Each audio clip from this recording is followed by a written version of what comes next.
have Lake Tahoe, Orlando, Utah.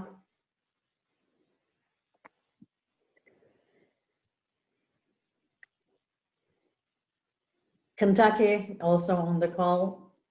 It's wonderful to see everyone joining the call. We are, as Adam is setting up, we are going to get started. Just a few housekeeping remarks for everyone. All lines are muted. Everyone is on listen on mode, and we are going to use the chat feature when Adam is done with his presentation part. I am Ezra Calvert with Entrada Insights, and on behalf of TTRA, welcome everyone. I see more people putting in their locations. We have Virginia, Indiana, North Dakota, Kansas City, and Texas, Arizona. And Adam, by the way, he lives in Philly, but he's joining our panel today from Texas today. He's in San Antonio. Just a few remarks as Adam is setting up. As you all know, he's the president of Tourism Economics. He is very well known in the area from economics and hospitality and tourism area. So that's why we have him here today. As the road ahead of us is rocky and things have been so uncertain, we really wanted to look at some of the scenario planning and some of the words of wisdom tourism economics put out there. As uncertainty rises, this information and knowledge is going to become more and more important. And one thing about Adam is he is a very talented musician, as all of you know. So he's very talented in that regard as well. So we have more people joining from Boulder, Colorado, South Carolina, Wisconsin, Fort Myers, Frederick, Maryland, Arlington, Texas, LA, New Orleans, Atlanta. More and more coming, Adam. So we'll see how that goes. We are having a little bit technical difficulties, but hang in there, everyone. Marietta, Georgia, and Adam is gonna share his screen. Yeah, I think I need someone, whoever's sharing their screen now, to stop sharing their screen. I think Randy Keel is sharing her screen. Okay. All right. Yep, there's always a first time. All right.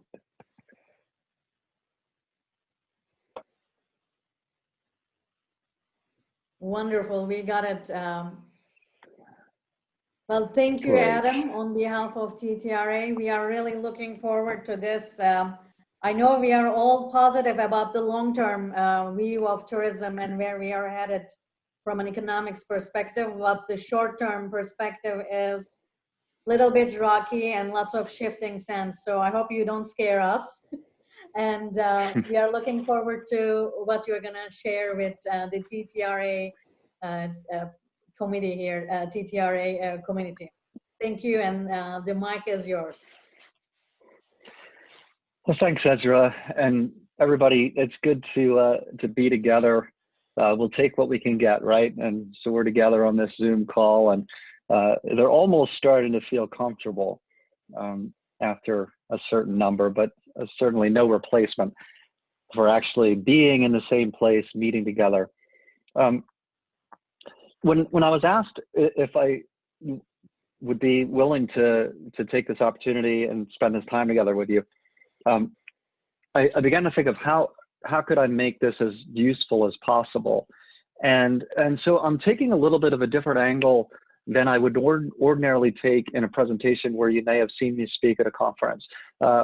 Instead of giving you strictly our outlook, I'm going to walk you through how we develop scenario plans, and I'm going to do that step by step in such a way that I hope enables you to follow kind of your own path in terms of scenario planning.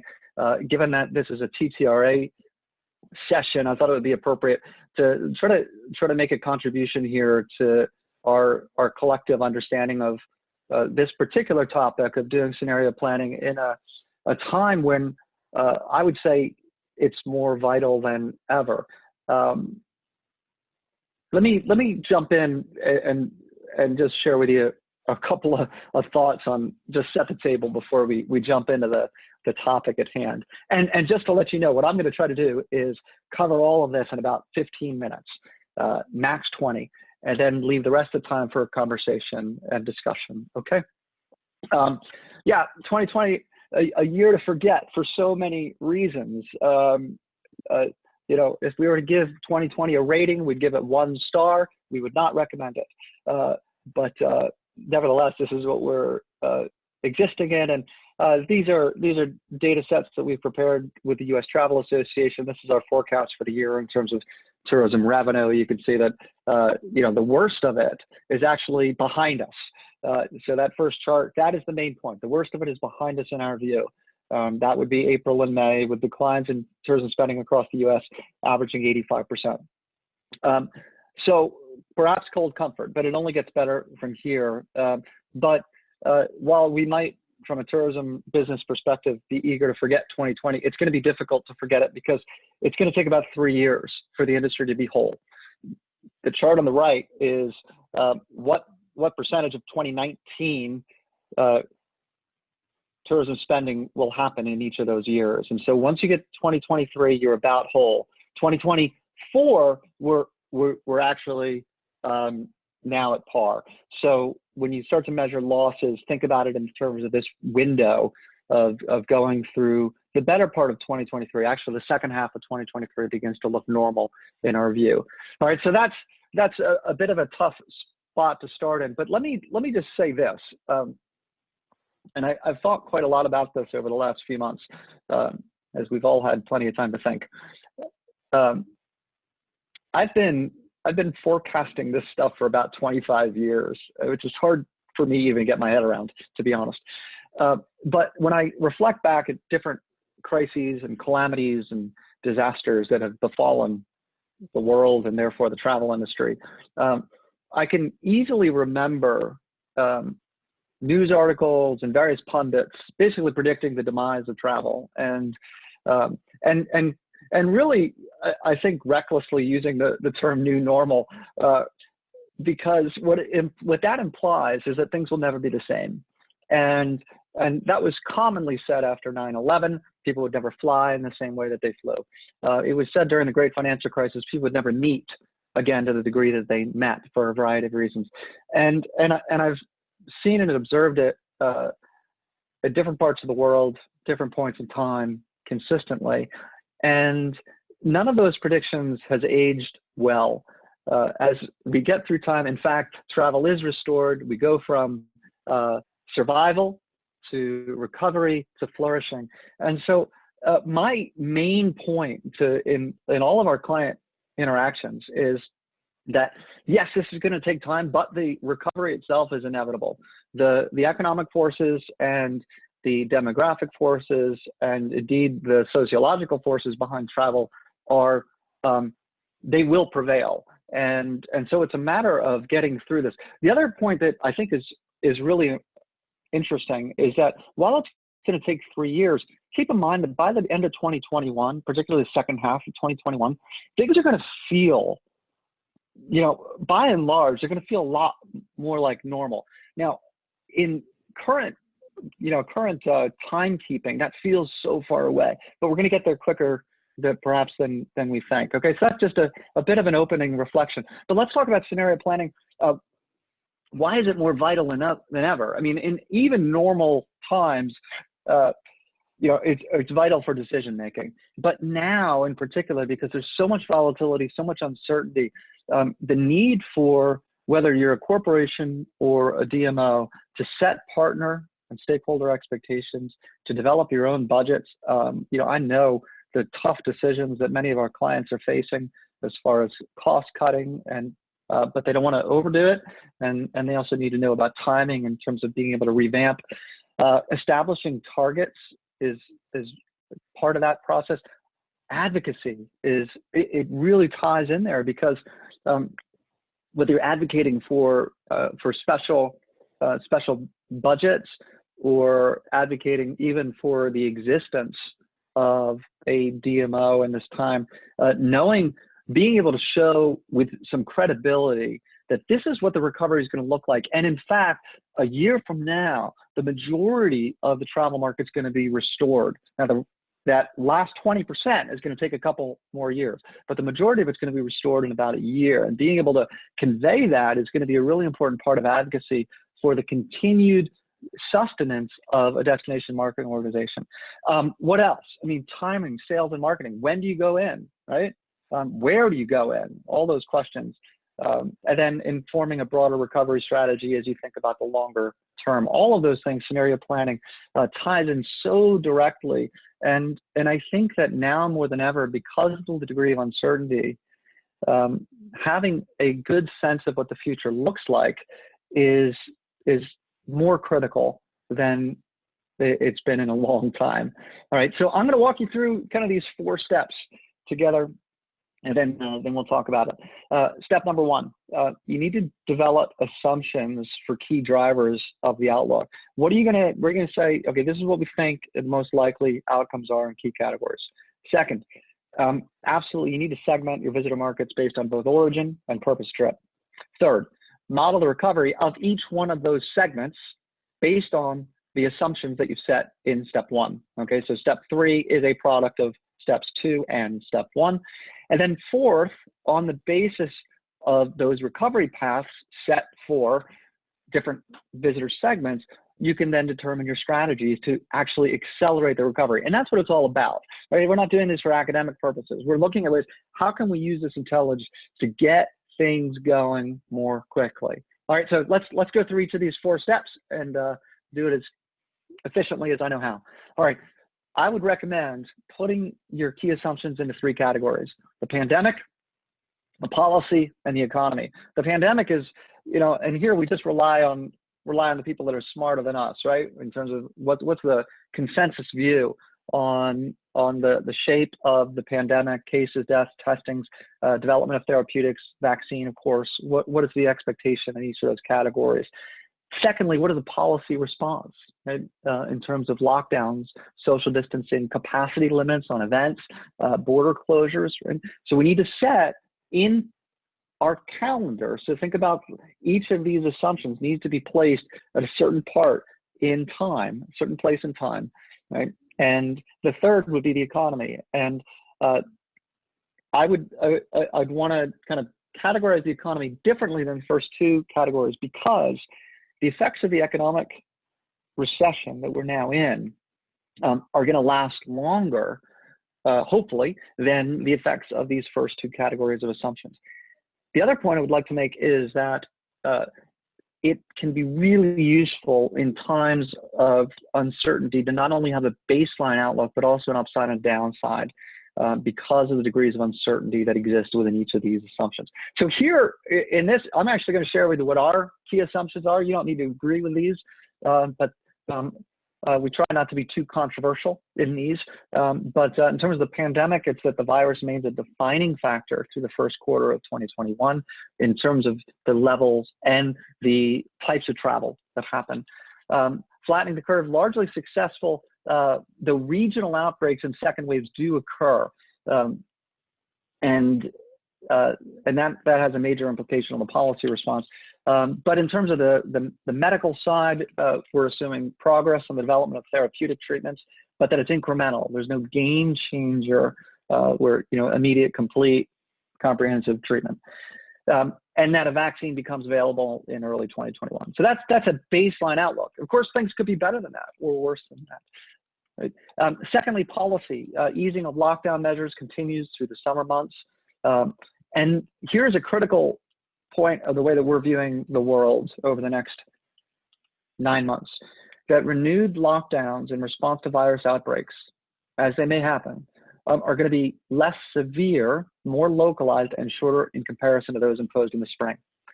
All right, so that means that that supports our view that the worst is behind us. Right? If we believe that the policy response, even in the face of a second wave, is one that is a little bit more surgical in terms of the degree of lockdowns, both surgical in terms of geography and in terms of duration, that does mean that travel is unlikely to react as severely in terms of the downturn as we get to the second half of the year. International borders. very slow to reopen around the world. We've seen regional reopenings within Europe, defined international travel bubbles or corridors that are opened up, but many borders are going to remain closed through, close to the end of this year, some perhaps even into early next year. So international is going to be a much longer tail in terms of recovery as a result. In terms of the economy, we were asking for the last, maybe 9 months before this happened, how long could the continued expansion, as we were breaking records in terms of how long the U.S. economy was expanding, how long would it last? Well, apparently all good things do come to an end. The global economy is in recession. We expect a 5% drop in GDP. This year, the U.S. economy is going to drop about 7% for the year, and it's affected the economy in dramatic ways. But that said, the recovery from this low point that we're in right now is going to be brisk, and it's going to accelerate as we get to the latter part of 2020 due to pent-up demand and the opening up of markets. It's going to take a while for the labor market to fully heal because of the number of jobs lost, but we do expect that to begin to materialize in the second half of 2020. Why are things going to push off the ramp pretty briskly? A big reason, besides that category of pent-up demand, is government intervention in the form of fiscal stimulus and monetary easing. Looking at $3 trillion already approved by Congress, the massive monetary stimulus programs in place by the Fed as well. And while none of that is cheap, it's going to have its desired effect, we believe. Nevertheless, the path of the global economy and the U.S. economy is going to be below its pre-crisis levels. That is why we'll see an acceleration of economic activity in the second half of the year and into 2021. We're not going to quite get back up to where we would have otherwise been. Right? So that's a key point on the economy. All right, so these are the key assumptions in step one.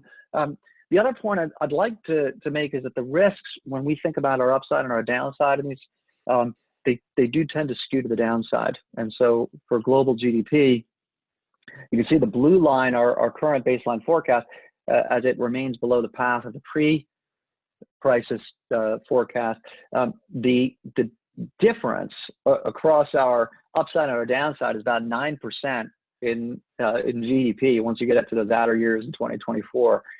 However, you can see how much that skews to the downside below the baseline. And that just represents where we see the greatest risks to the forecast. The greatest risks are indeed on the downside. All right, second step, segmenting visitor markets based on origin purpose. Simply put, you can't do a good forecast without looking at these individual markets, because they're all going to perform so radically different over the next 6 months in particular. Here are 4 different ways that you might think about approaching this. Certainly, segmenting your markets between drive and fly, between international and domestic, between transient and group, and between leisure and business. Why? Because I'd imagine if we took a poll and asked within each of these quadrants, which of the 2 segments is going to recover most briskly, we would get a super majority consensus on what everyone understands to be the reality over the next 6 to 9 months. That is, the drive, the domestic, and the transient, and the leisure are all going to recover more quickly, right? And some of these segments on the other side of that are going to recover particularly slowly. Yes, and I'm looking at you, international, and to some extent, I'm looking at you, group.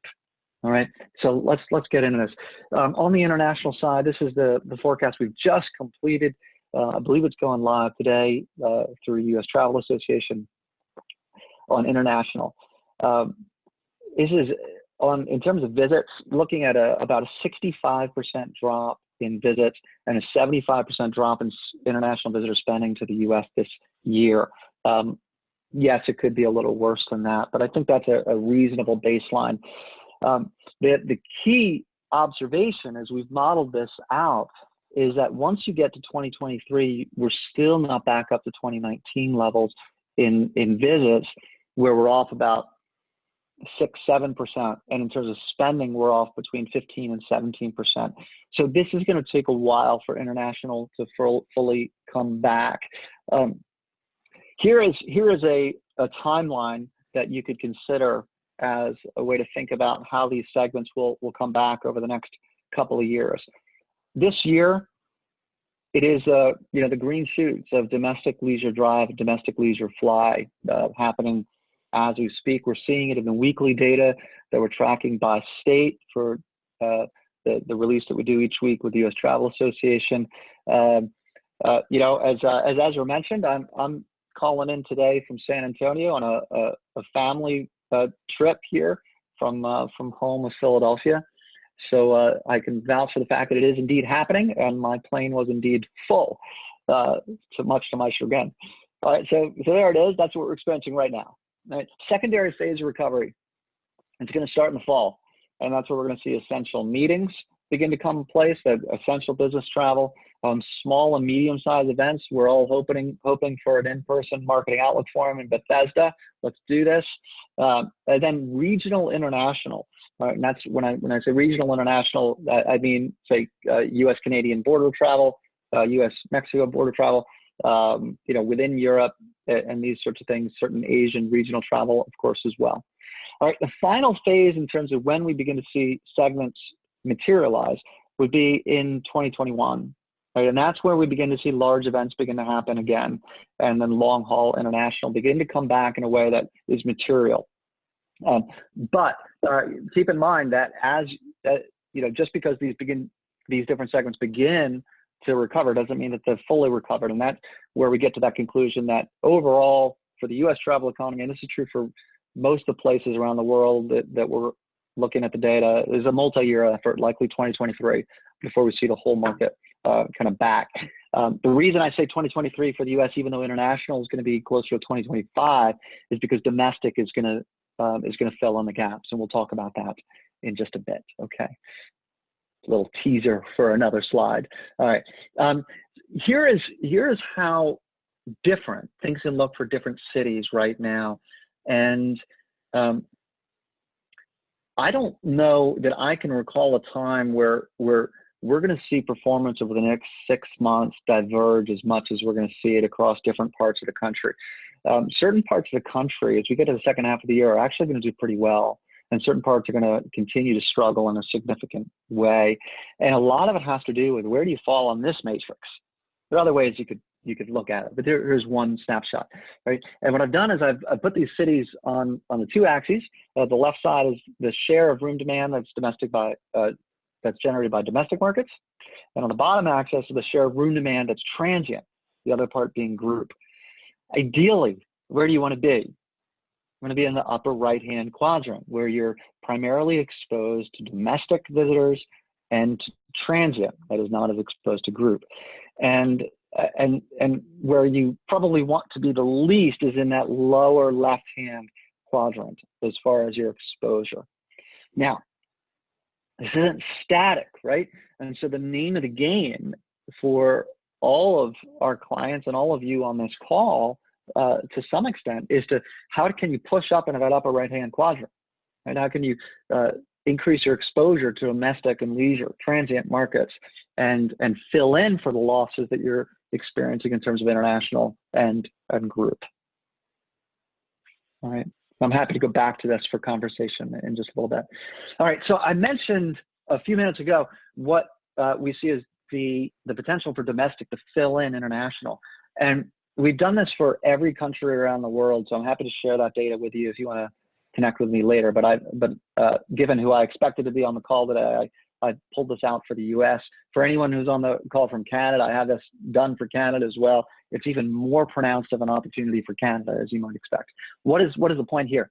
Let's start with the first chart. Last year, there were 97 million outbound trips by U.S. residents.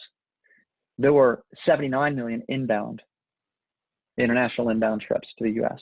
What does that mean? That means if all international travel stops in 2020, virtually the reality right now, and all of those would-be outbound trips get converted to a domestic trip, what happens? The U.S. travel industry is actually up 19 million trips. You wouldn't have expected that, right? Because you know that the U.S. runs a trade surplus in travel, and that's reflected in the right-hand side. So in terms of spending, the U.S. does experience what we would call a surplus. That is, in a normal year, visitors to the U.S. spend more than U.S. residents spend abroad. But now you want to be able to retain and convert those outbound trips.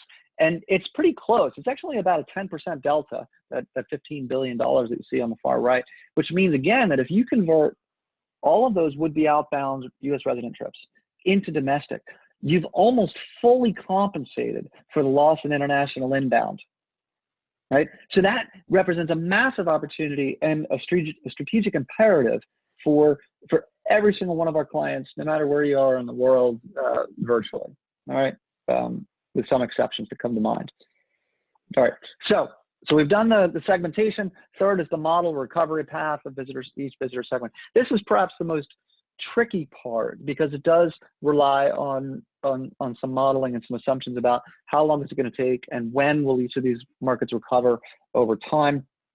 I'll give you one snapshot of how you might do it. This is just a matrix where I've taken four segments and said at what point in time what percentage of the market will be restored at what point in time. So the assumption here, let's just focus on domestic drive, is that by the end of 2020, 75% of that will have been restored. By the spring, 90%. By the end of 2021, 95% of domestic drive is back. Okay. Domestic air, you can see we're assuming within this is simply an example for you, is that that air is going to be about 50% back, domestic air, by the end of 2020, 75% by 2021, and so forth. All right. So this is just a sense. This is that third one is supposed to be U.S. international, but never mind. All right. So that's just one snapshot, and then let's go to the fourth. What do we do all of this? Determine strategies to accelerate the recovery. That is the whole point. And so I'll go back to this slide that I shared at the beginning as the basis for our conversation. And we're at almost 30 minutes past the hour, so that'll give us plenty of time to talk about this. But I think that the fundamental question, whether it's in the category of marketing strategy or budgeting or in advocacy, what can we do to accelerate the recovery for our organization, for our destination, in light of what we expect over the next year, 6 months, year, 2 years, 3 years.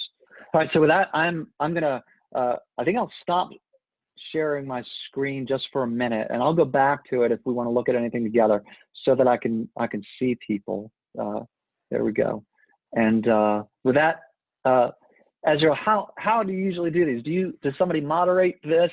We've got a lot of people. How does it work? You already started getting questions in, Adam, so you have to bear with me. I'm going to read the questions to you, and the first one came from C.D. McCready, and she's asking about, Adam, is group transient segmentation seasonality built into your 2020 forecast for the U.S.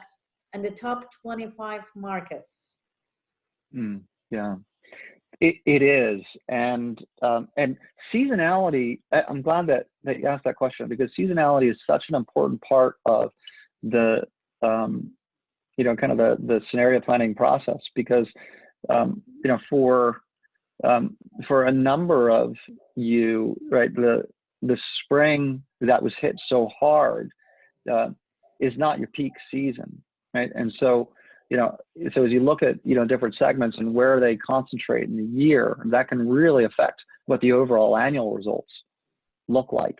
And, and for those of you where group begins to, generally become more important in the fall, there, for some destinations, there's a chance to really, get some of that to, to remain in market. They may be smaller than originally anticipated in terms of attendance. But there are meetings that are still happening, that are still on the schedule for the fall. And so where they fall in the calendar is a big part of when you look at your annual results for 2020 to 2021, it's a big difference.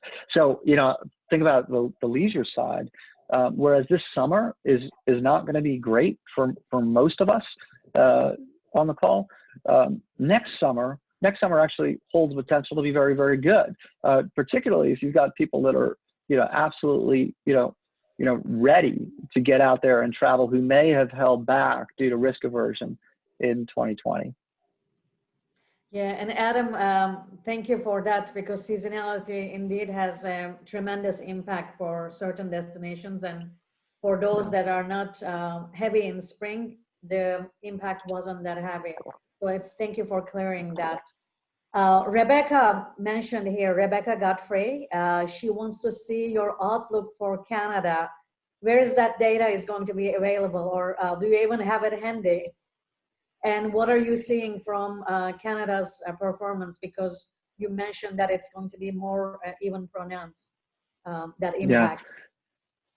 Right. Well, the point that I referenced about Canada is that that in a normal year, Canada outbound is much larger relative to inbound. And so with that sort of constraining of all international travel, it means that the opportunity for Canada to really live off of the domestic market is even more significant on a relative basis than it is for the US. In fact, when we benchmarked all major destinations in terms of their their domestic opportunity relative to international, Canada actually came out as the #1 market. And I think we did it across 30 countries. And so that was the main point on Canada. I will share a set of slides that I used for a Canadian call.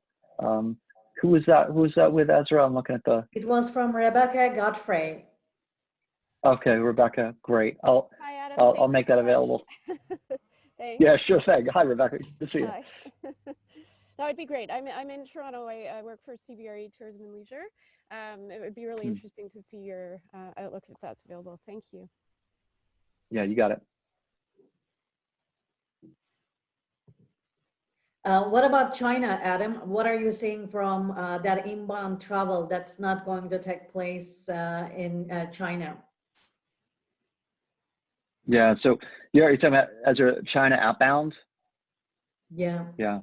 And right. Some are saying that it's going to be an opportunity for China as well, with all those trips staying in the mainland and perhaps even in nearby intra-continent perspective. Yeah. I mean, for our hotel clients who have significant exposure in China, that's everything for them, right? Is the Chinese domestic market filling in, and so much like those of us in the West that are looking at domestic markets, China's doing the exact same thing. But probably in the medium term, it represents an opportunity for other Asian destinations where the Chinese traveler is likely to be less inclined to travel to Western Europe or to even the US or Canada, at least as you look at the next 6 months to 9 months until there's a vaccine. And so that the way that I describe it is that the whole travel deck has just been reshuffled, and so we need to, for the next 6 to 9 months, and the timing and when marketing begins to shift back to normal is probably toward the to the latter part of that 6 to 9 months. But in the meantime, the whole travel deck is reshuffled, and it's a matter of kind of fishing where the fish are, which is going to be closer to home. Yeah, and it's going to get more and more competitive.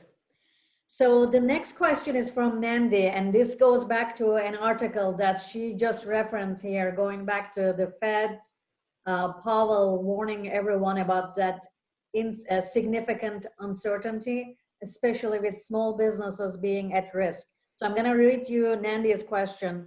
The current crisis is unique, and the most economists will agree that past historical performance may not be enough to foresee future performance. Even the CDC and Fed Reserve is not very sure when the recovery is going to take place or what the risks are, perhaps. What are Adam's assumption or what ifs that drive is the 3 stages of recovery? Yeah. Well, I certainly don't disagree with the amount of uncertainty that you mentioned, but which is why I think it does make sense to have both an upside and a downside scenario in our thinking and in our planning right now.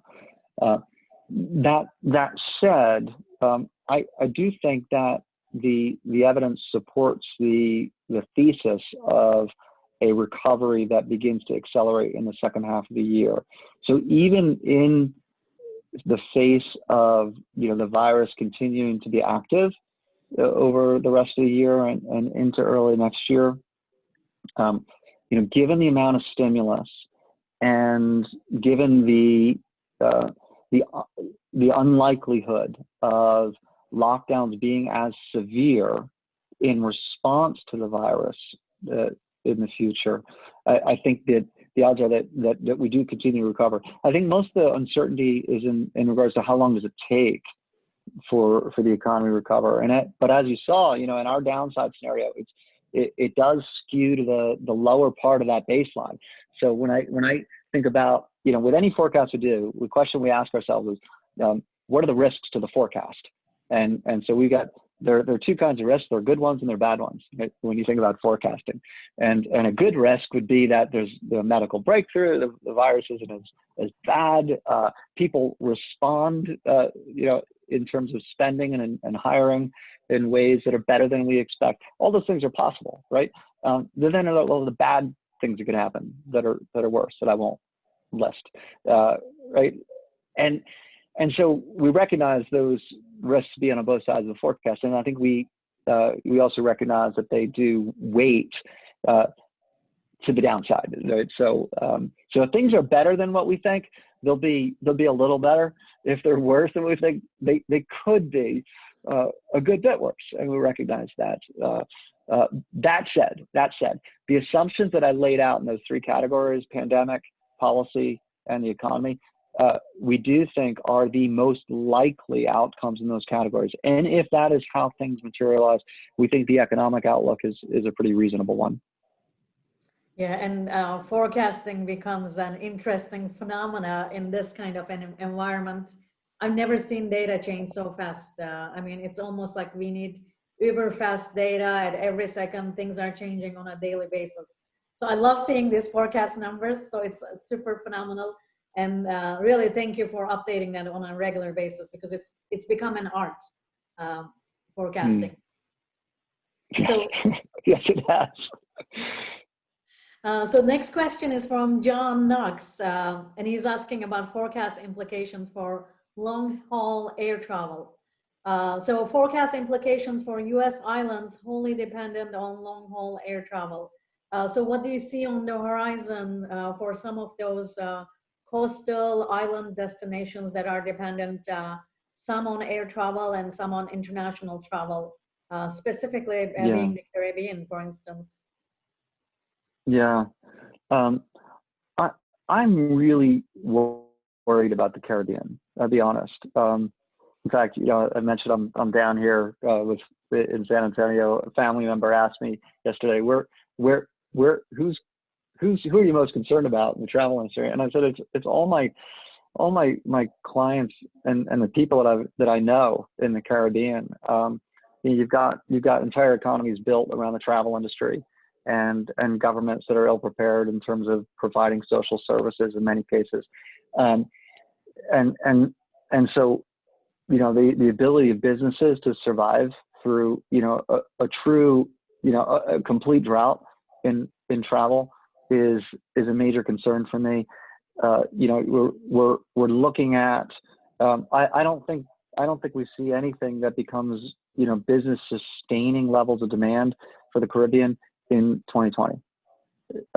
So because you're just adding hurricane season to the mix once you get into the fall. So you're really looking at the first quarter of 2021 before things begin to materialize, and then even that, I think it's going to be slow going to some extent. Now I'm hopeful in terms of where it eventually winds up, and and I think certain islands are going to come back quicker. I think Puerto Rico is going to be among the first to return because the air service is going to be there because of domestic or resident demand, right? The same, I'd say the same, that there's certain islands that are going to come back quicker because they're going to get the air service quicker because of the larger all-inclusives.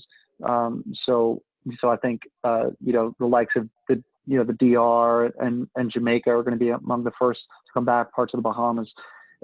But smaller islands where they're not able to really get the air service because there's not the demand, I think are going to be the slowest to return. So basically, reliance on international air travel without the ability to fill that in from domestic markets makes for really tough going over the next, at least the next 6 months. Yeah, and Adam, I was also surprised when you were showing some of the segments, especially for domestic air. When we look at that recovery timeline, it's still taking a couple of years where we see that capacity grow over time. But I was surprised to see that it's gonna take that long. In some ways, it's eye-opening. Yeah. Well, let me just, for my own sake, I'm gonna look at this and share with you what. So we had for domestic air, we're assuming that by the spring of 2021, we're about 75% of where we were before the crisis. So, relative to where we are, that is a lot of recovery, right? That you're already, at 75% passenger counts by the spring of 2021, and then by the end of next year, you're at about 85%.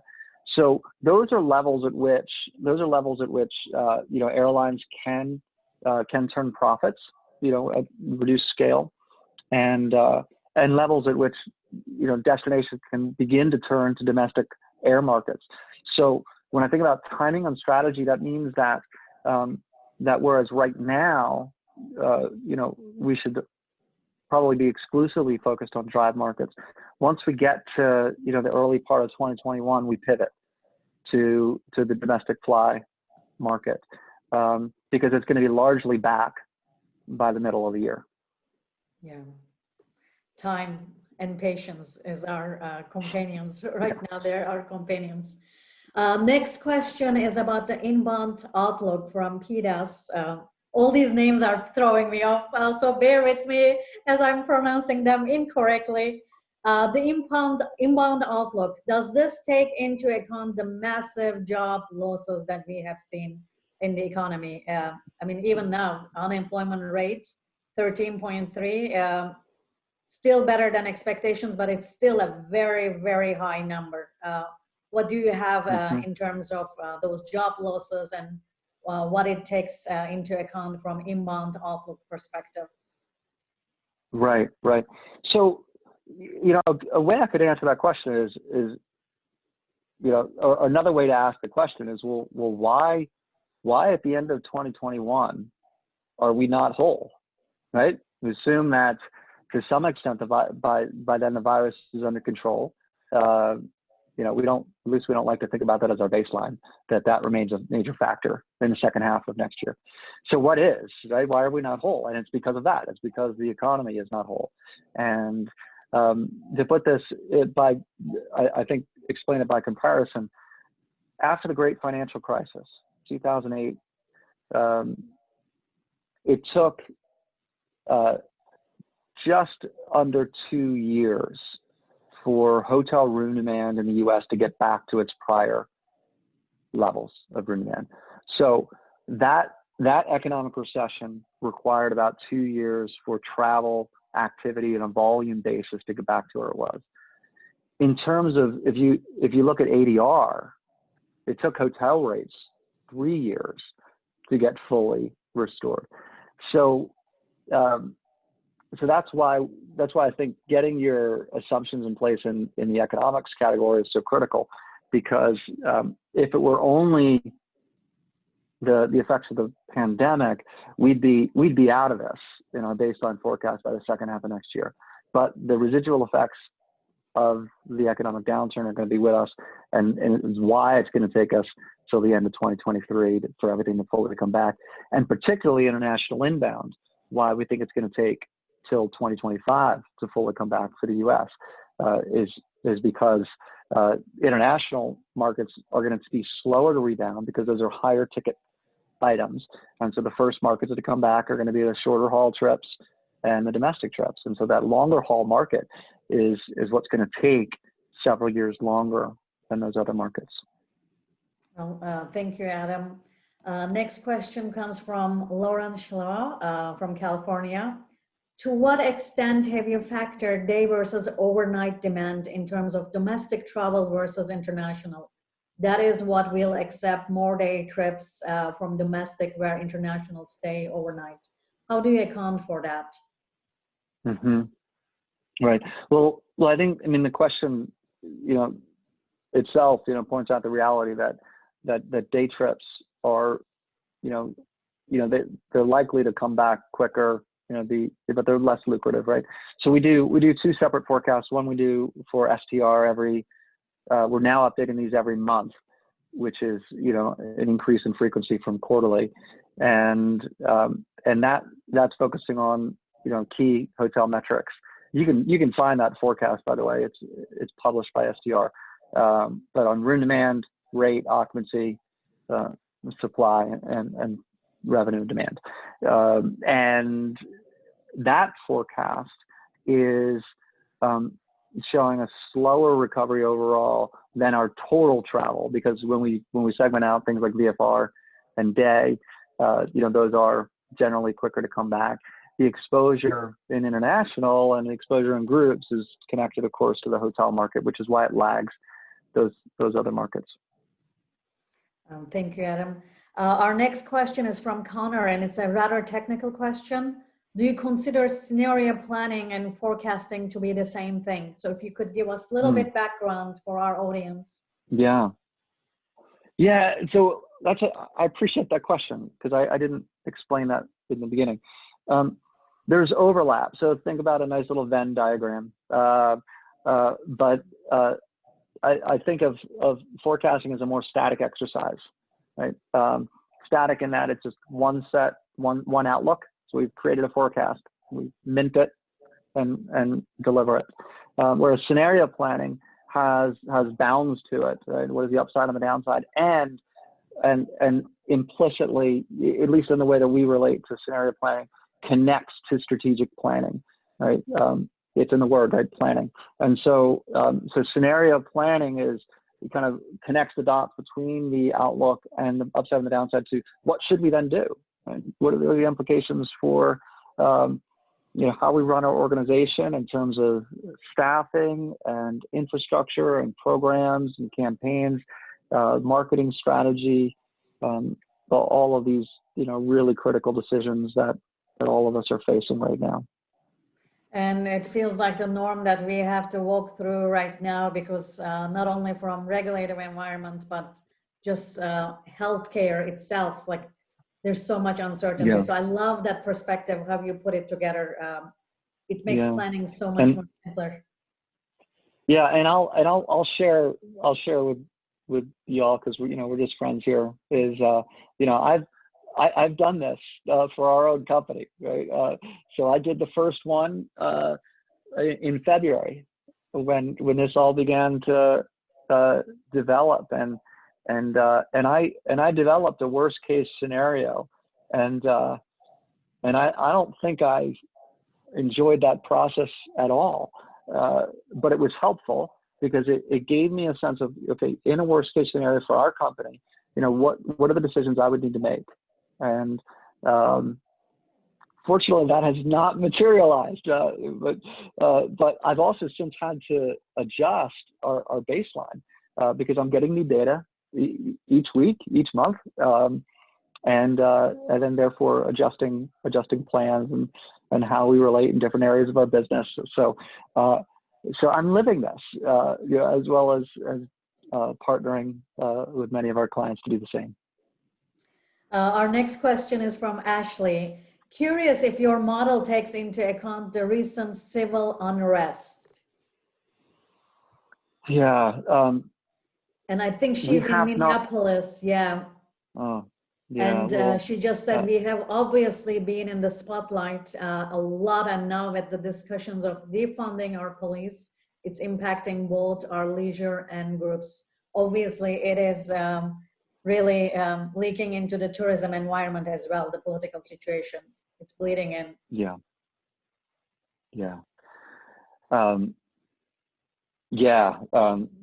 So, certainly, thoughts are with all of you in Minneapolis and of course all around the country, as we really try to be good human beings during this time in our nation's history. As far as the way that we're approaching it from a forecast and scenario planning basis, our baseline forecast that we're updating presently with STR for the top 25 will factor that in. And of course, it introduces more uncertainty, but probably introduces another category of assumptions that need to be made as you think about your own plans. What does the resolution look like in each of your destinations as far as civil unrest? What it looks like for law enforcement moving forward as well. Those are it's a whole nother category of assumptions that does need to be put into place in terms of what is the upside and the downside in those categories. Yeah, it's definitely adding another layer of uncertainty. And next question is about trips coming from Rebecca from Canada. In terms of domestic purpose of trip, do you see it primarily visiting friends and relatives or pleasure in the near term?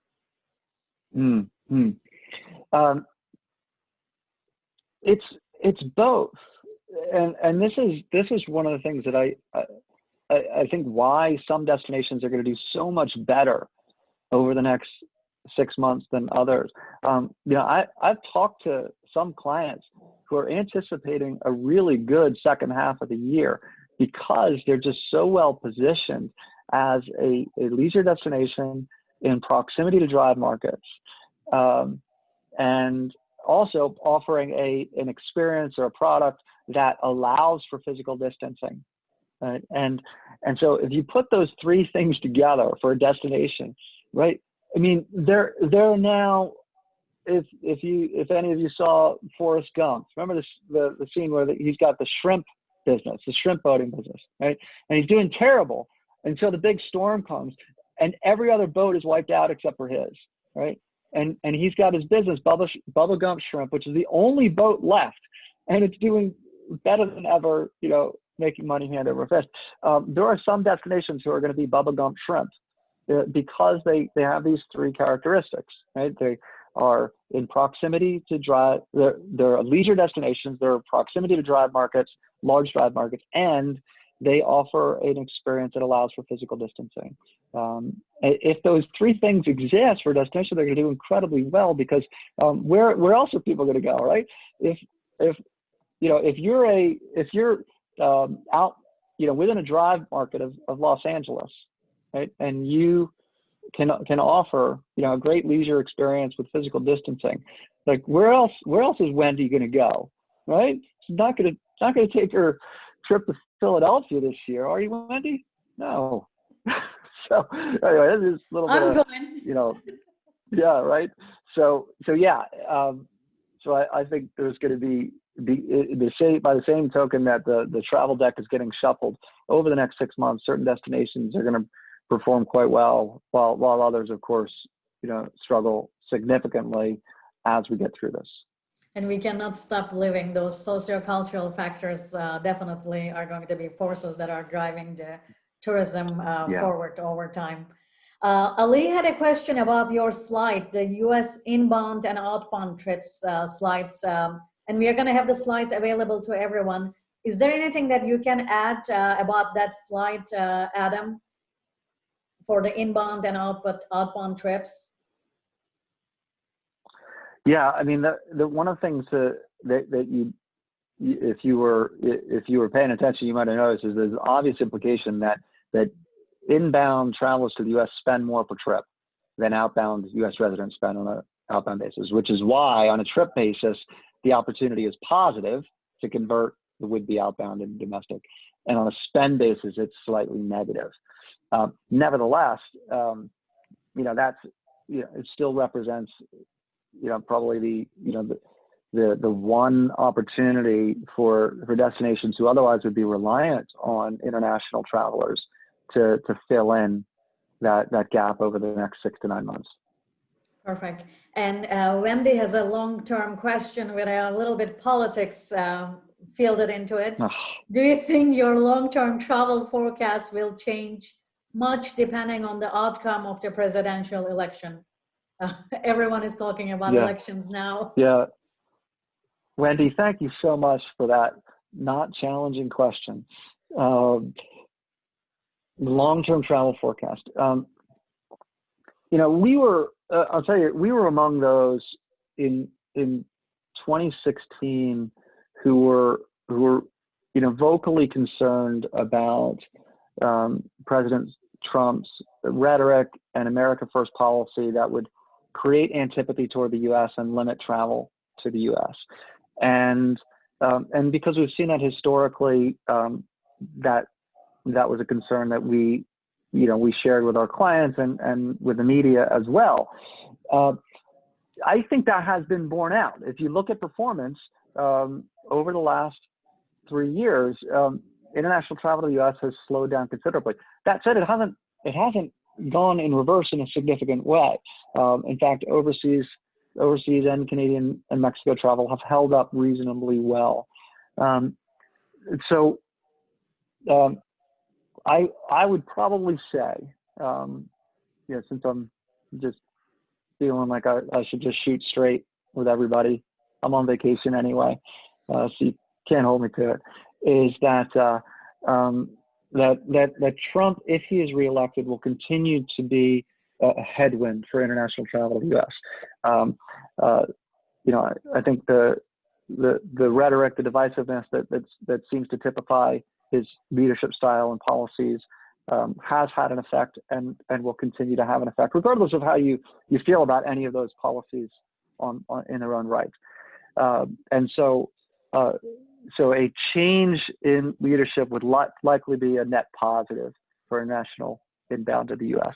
I'm probably not in a position now to assign any values to that, but that's what we've seen historically over the last few years and longer back. So perfect. So we have 2 minutes left and 2 questions left, Adam. First question is from Central Counties. Do you think the rebound will be the same in Canada? Canada versus US? Right. Well, I mean, much of the same dynamics, right? You're not going to, long haul international is going to struggle. The border with the U.S. remains closed with no certainty of when that begins to open. You also have even inter-provincial travel that's limited right now. So I think the big difference between the U.S. and the Canada is going to be, when does inter-provincial travel begin to open up? Because in the meantime, you've kind of closed in domestic travel to now be within your province in many cases, and so if that remains a limitation, I think that the rebound is delayed as a result. If inter-provincial travel begins to open up, through the early part of the summer as opposed to the latter part of the summer, I think that Canada begins to look a lot like the U.S. with the positive exception that you've got the bigger retention of outbound travel opportunity. And that question also really aligns with Kate is asking about, how do you think reopening timing will play into this long-term impact and results? When we look at the US states, California versus Arkansas, totally different from reopening and not even closing them down. Anything that you see from a performance and recovery perspective, and resilience, of course? Right. I mean, right now, the data by state are clearly showing that the states that are reopening are experiencing a revival in travel. Right? You're seeing it in the STR data, we're seeing it in the aviation data, we're seeing it in the arrivalist, mobile, drive data, their daily index. So clearly, the short-term benefit is real to opening up. I think that the biggest uncertainty, of course, is what is the potential effect on that in terms of virus cases and the need to shut down later. And and this is where there are decisions that are being made that I'm frankly glad are not mine to make, because they're incredibly hard decisions. But I will kind of circle back to the point I made earlier, which is I do think that even in those cases, so Florida is a great real prime example right now. Right? So they opened up, cases are rising, right? But the governor is remaining pretty steadfast that we're not gonna close down. We're not gonna shut down the way that we did in the spring. And I think we're gonna see more and more of that simply because society and the economy can't bear it the way that we imposed severe lockdowns in the spring. And so there's going to be mitigation efforts, perhaps more, limited, localized lockdowns, but not to the extent or the duration that we've already seen. Oh, thank you, Adam. This has been really wonderful. And Berkeley Young just sent a note. If you're taking song requests, we are going to save that to perhaps Marketing Outlook. We can look at our lives and the forecast, the scenarios, perhaps via music. Perhaps that will be a healing factor. I just had to tease you, but you have joined us to our forum from your vacation from your family time. Your commitment to the industry is priceless, and we appreciate everything you do. So I want to thank you on behalf of TTRA and everyone. Thank you for being and spending this time with us today. Thank you, everyone. Thank you, Ezra. Wonderful. Thank you, Adam. Take care, everybody. See you next week.